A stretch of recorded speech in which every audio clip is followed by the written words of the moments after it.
Hello, everybody. Welcome to Gregsbeerreviews. Let's go see what's in the fridge today.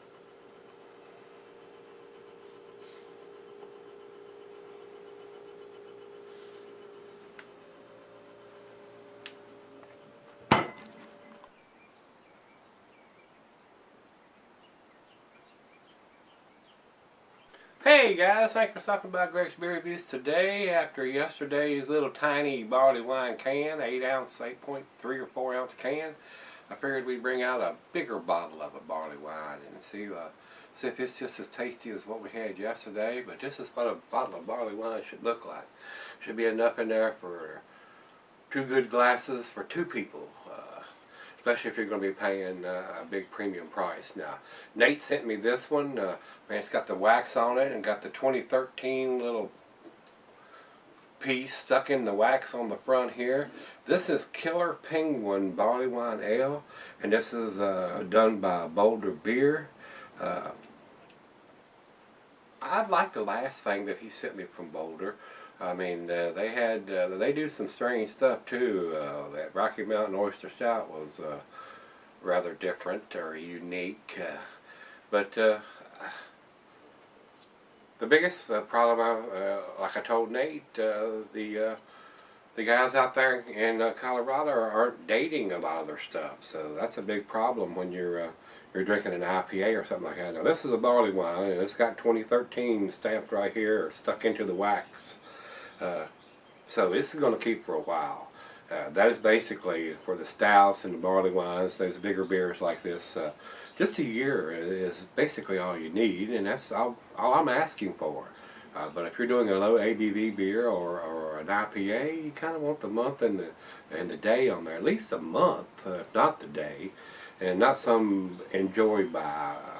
I kind of want to know when it was put in the bottle, and I'll make that decision when I want to enjoy it by. So this is a Barleywine coming in at 10%er, and usually when you see the wax on the top, that means it's usually pretty good. Not always, but usually. So hopefully this will be a tasty treat. Nate, thanks for sending this one to me. I have not had this one before. I can't get those beers from Boulder Brewing out here. So this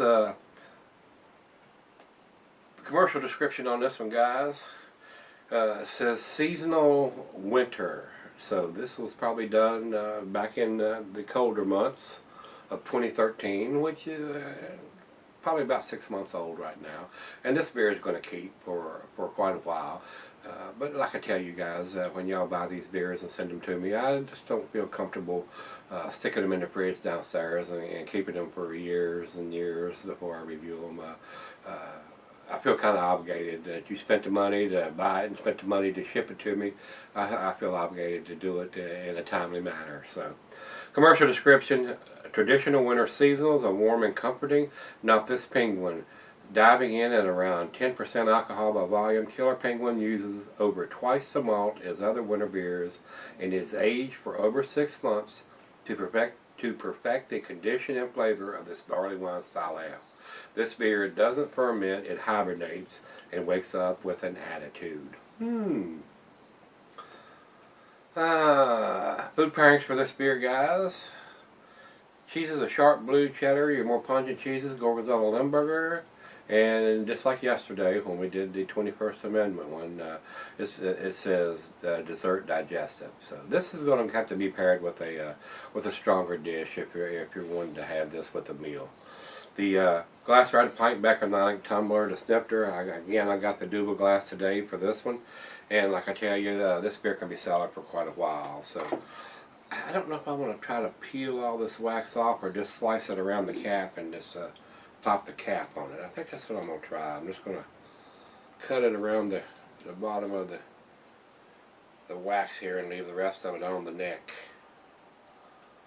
Maybe it'll pop right off of the cap once I get it cut all the way around. Maybe it will, maybe it won't.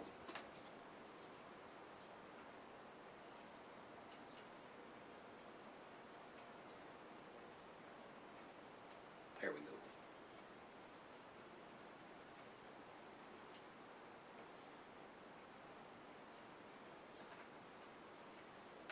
So hopefully we got enough area to get the opener in there. I think I got it waxed up pretty good. Nate, thanks again for sending this one to me. I have not had this one before. So, nice hiss. And that's what I'm talking about. You don't want that to fall down in your beer. That's the only thing I've got about the wax. I mean, it's nice and it's pretty, but to me it's unnecessary and it just drives the cost up. That's just my personal opinion. That's how I feel about it. If you're not careful, it'll end up in your beer. It's like some of that tin foil these guys put on there. When it pops right off, like the Terrapins and some of the other ones, it's not too bad. But when it's glued down tight, like Dick's Hat Band, I mean, it's just a pain in the ass.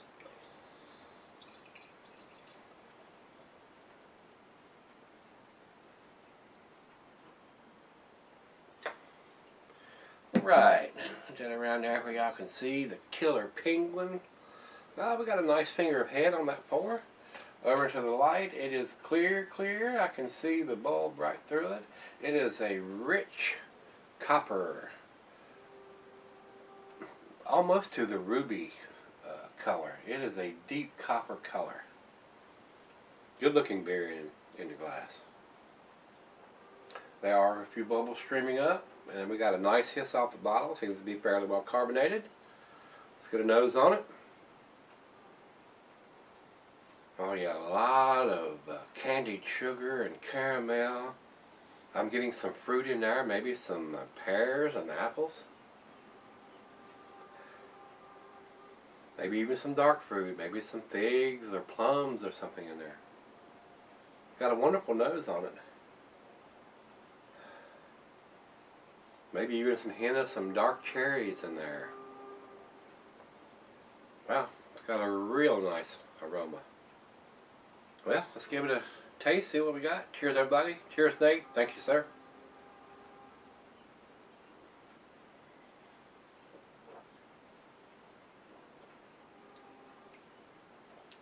Oh, yeah. That's nice. Slight metallic taste to it, but that usually goes away once it warms up. That may come from the cap. So, and on your barley wines, you should let them warm up to room temperature. And you know, guys, I usually grab these out of the fridge and bring them in here, but I always let them warm up before I come back and finish them up and all that. So I do let it come up to room temperature.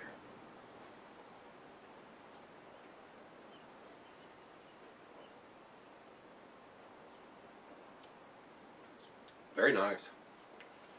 Just the right amount of bitterness. I don't have the IBUs on this one. I don't think it says on either side.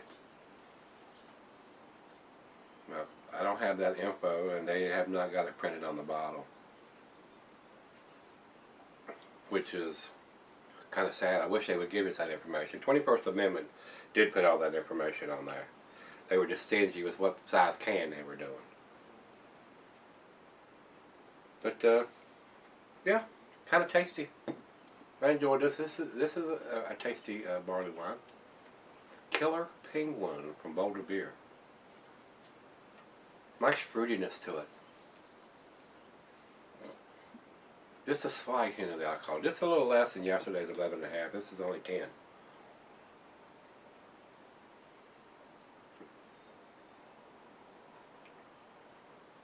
But still at 10%, it's still a sipper, guys. So we're going to sip on it, leaving some nice lacing on the glass there. We're going to sip on it and share the other half of this and come back and do the final grade after it warms up and see if it changes any. Stick around, I'll be right back. Alright guys, I'm back. Got just a little left here. Been sipping on it here about 35 minutes or so. It's a pleasant beer. It's not outstanding. It's not blowing my hair back and my socks off like I was expecting it to be with the wax on the bottle and everything. It's a decent beer. It's a nice, tasty beer. It's not outstanding. It's not world class. It doesn't deserve to have the wax on it as far as I'm concerned, but it is a tasty beer. I mean, it's very enjoyable. It's a well-made beer, but it's just not outstanding. It's just my opinion, guys. It's just my personal opinion. And Nate, I do think it's a good beer. I mean, it is definitely a tasty beer, but it's not world class. There are beers that are better in this style and this class of beer. And like I said, not to be mealy-mouthing the guys at Boulder, but it is a well-made beer. I mean, the alcohol is hidden very well. It has a nice caramelly, candied sugar. I'm getting apples and some cherries and stuff in there, but it's just not outstanding. But it is good. It is very good. I did enjoy this one, and the other half enjoyed it too. It's very tasty. So let's do the final chug on this one.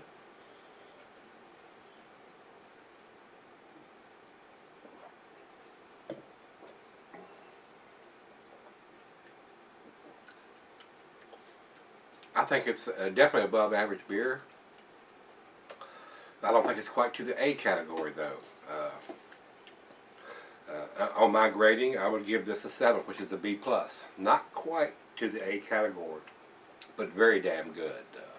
Definitely worth trying if you can get your hands on it. And they went to the trouble of putting this 2013 in the wax. Maybe that's their way of dating it instead of putting it on the label or printing something on the bottle. Just to have the year on something that's 10% is basically all we need in this style of beer. So maybe that was the easiest thing for them to do, is dip it in wax and put that little sticker on the wax to put the year on it instead of printing it on the label or printing it on the bottle. So that may have been their easy way out to actually get a year on the beer. But it is very tasty. It's not quite to the A category, but I think it's a B+ beer. It's definitely worth trying if you're into the Barleywine. So very tasty. So Nate, thanks again, brother, for sending me this one. I did enjoy it. Just don't think it's quite to the A category. So let's go see what everybody else thinks. And maybe it's just not my opinion. We'll go over to Rate Beer first. I mean, Beer Advocate first, and Beer Advocate says 80 in the good range. I think it's a little better than that. If I was putting a numeric grade on this, I would say somewhere between an 87 and an 89 is what I would put on it. And over to Rate Beer. Rate Beer says 85 overall, which is almost to where I would put it. But they say 44 in the style, so I don't understand why it's so low in the style. I think it fits the Barleywine style fairly well. It's just not quite to the exceptional, world-class, or outstanding range to me. So I disagree with the style number completely. 44, I think that's horse hockey. 85 is almost to where I would put it between an 87 and an 89. So we're pretty close on that. So definitely worth picking up if you're into the Barleywines. It's a damn tasty beer. I don't know what Nate paid for this beer. With the wax and stuff on it, that adds a considerable cost, I would think, for somebody to dip each one of these bottles and put that little sticker on the outside of it. I think it would be more cost effective to either print it on the bottle or print it on the label instead of having somebody at the end of the bottle line dipping each one of these bottles in the wax and putting that little year thing in there. But it is what it is, guys. So B+ for me. If you've had this one from Boulder Beer, this is their Killer Penguin Barleywine. Give me some comments back on this one, guys. So let's take that walk tomorrow and see what's in the fridge. See you then.